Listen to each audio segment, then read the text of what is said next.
We all want to be free because we have a deep instinct for freedom built right into us. This is because freedom is our truest nature and the essence of consciousness itself and pure spiritual being. So what is going on with our world, and how can we personally move toward experiencing real freedom?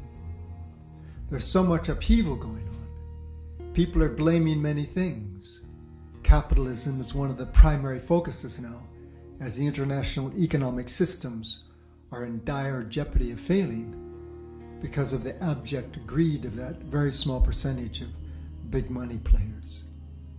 But one of the main problems with us all is that we blame effects and never get down to confronting the root causes of things. I want to say clearly, and I'm saying this as an artist, as a poet, not as a businessman, that capitalism is not the problem. In fact, pure capitalism is really about human freedom and the creation of opportunities to grow and prosper. But everything has its shadow side, which is composed of the lower nature of humanity, meaning greed, selfishness, lust for power over others. You know the list. It is this selfish nature within us all that sabotages the higher, loving, beautiful potential in everything. Say that we overthrow capitalism, then what? If the world economic system collapses, we can go back to a free trade system in our localities, in the way people have lived for thousands of years. You give me a sack of beans, and I give you some homemade shoes. Now don't get me wrong, I love simplicity and earthiness, candlelight and handcrafted things. I've traveled a lot just to be in touch with these ancient, insane ways of living. But ironically, this more natural, localized way of being could be the end to world travel and access to the rich variety of foods and goods from around the world. Is this really freedom? Does this increase the quality of everyone's lives? Many people do not understand the advantages of capitalism and see only its abuses by the rich and powerful. The truth is, capitalism is kind of a game. It is a way to allow the free movement of money and for money to actually earn more money. If played with a good spirit, it can be very liberating and allows people to step beyond the limits imposed by the size of their personal savings. By a good spirit, I mean an awakened awareness in the soul that loves the values of not only personal freedom, but the higher purpose of seeking to inspire and bless as many other lives as possible. This is foundational for human happiness. What is the opposite of capitalism? Enforced socialism or communism. We have seen the failure of communism.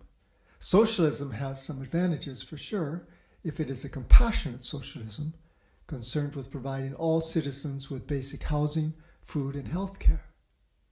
But there's also its shadow side of bogged down bureaucratic institutions and mentalities of limitation.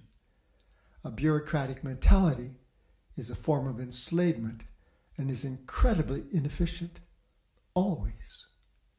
Civilizations collapse from the weight of burgeoning and unsustainable bureaucracies with their inherent inefficiencies and depressing influences.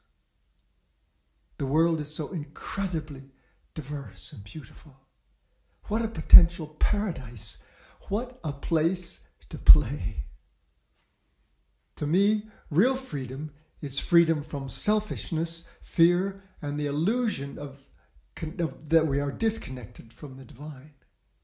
It is freedom to be in touch with the beauty and wonder of the earth, to explore and fully enjoy life and all the rich diversities of cultures.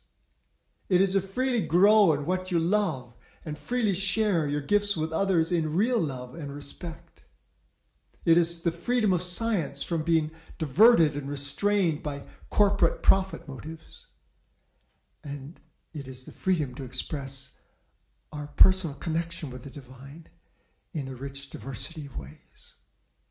Freedom needs a free flow of material support as long as we are in a material world. There are different ways to provide this, as there should be in a free world. Let's move away from blind materialism and selfish capitalism, as well as bogged down bureaucratic socialistic systems. Perhaps now is a time to take the best of everything we've learned and all the amazing technologies that are now emerging and apply everything with a new focus and in new patterns to create a beautiful, sustainable, and free world. We can rethink everything, come alive, get together with like-minded souls and dream of better ways. This is foundational to real freedom. Let's keep moving into a more enlightened receptivity to all the goodness and possibilities life is offering us in this incredible time of worldwide change. Let's learn to open wide to the divine presence we exist in, found in the naked nothing of pure space and silence within us all and everything. Let's grow in spiritual energy and true health through a committed, daily, personal spiritual practice that we love. Let's speak out against the distortions of medical systems that serve the special interest of huge corporations instead of serving true science and human good. Let's sign online petitions and get involved with protests whenever we can. Let's write about freedom, talk about it, sing it, dance it, drum it, blog it, tweet it, and share it in every way. Let's love this planet and our divine right to reimagine and recreate everything. And let's rediscover the astonishing beauty and freedom of the divine source, both as an infinitely free energy potential that will transform the world, and as the unconditional love that alone can heal, illuminate, and free us all.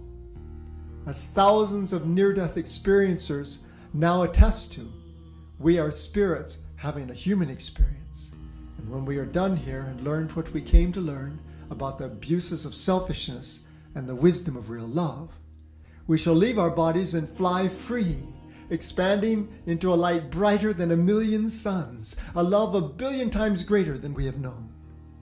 We need this greater perspective within which our lives take on new meaning, our values become clarified, and our passion for human freedom becomes so very, very important and so utterly